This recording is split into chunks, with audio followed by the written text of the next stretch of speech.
এখন আমরা মল রোডে পৌঁছে গেছি, আর এই হচ্ছে মল রোডের পুরো ভিউ, যেটা অসাধারণ। আর চারিদিকে মেঘে ভরা, আর আমরা ছিলাম একদম টপে। হ্যাঁ, দেখতে পাচ্ছি যে সামনে দিয়ে মেঘ যাচ্ছে, মানে মনে হচ্ছে যে আমাদের পাশে ছুঁয়ে যাচ্ছে। এত সুন্দর আর এত ভালো অনুভূতি যে খুব খুব খুব ভালো লাগছে। আর সত্যি এসে মনটা ফ্রেশ হয়ে গেছে, আর সারাদিনে যে টায়ার্ডনেস সেটা কোথায় যেন দূরে চলে গেছে। তো এটা হচ্ছে মল রোড। আর এখন হচ্ছে সিজনাল টাইম, আপনারা পারলে একটু অফ সিজনে যাবেন, কারণ এখন প্রচুর ভিড়, প্রচুর মানে প্রচুর ভিড়। আর দেখতেই পাচ্ছেন ভিড়ে। আর এই হচ্ছে পুরোটা মল রোড। এখানে আপনারা হর্স রাইডিং করতে পারেন, আরও কিছু করতে পারেন। আর এখানে আপনাদের ফুড জোন, তারপরে শপিং জোন, অনেক কিছু আছে। তো আমরা এখান থেকে অনেকগুলো শপিং করেছি, বেশিরভাগ শপিং আমরা এখান থেকেই করেছি। তো সেক্ষেত্রে এই যে পুরোটা ভিউ। আর দার্জিলিংয়ের একটা জিনিস হচ্ছে, এখানে প্রচুর প্রচুর বাঙালি থাকে।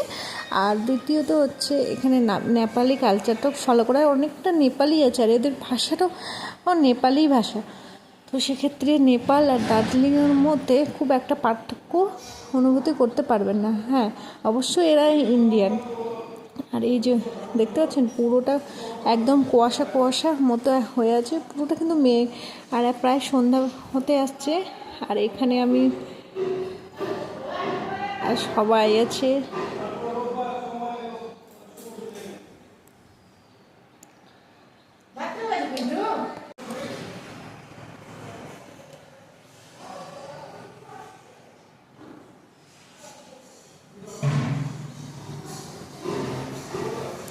আর এই যে হচ্ছে মার্কেট, এই মার্কেটে দেখতেই পাচ্ছেন কতটা ভিড়, ঠেলাঠুলি সব ভিড়, এতটাই ভিড় যে কি বলবো, প্রত্যেকটা দোকানে ভিড়।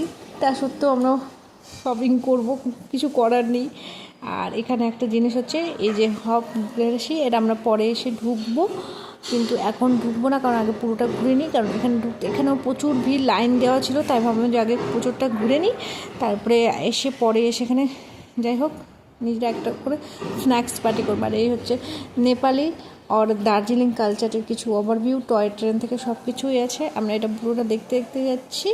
আর এই যে এখানে পুরো আর্ট করা হয়েছে। আমি দার্জিলিং আগেও এসেছি, কিন্তু এত কিছু ছিল না তখন। এখন যে যত দিন যাচ্ছে মনে হচ্ছে যে সব কিছু যেন আরও আর ওদের যে কালচার সেটা আরও খুলে আসছে। তো এখানে একটা নেপালি রেস্টুরেন্ট আছে, যাওয়ার খুব ইচ্ছে, কিন্তু শেষ পর্যন্ত যাওয়া হয়নি। তো এর পরের পার্ট অবশ্যই দেখবেন।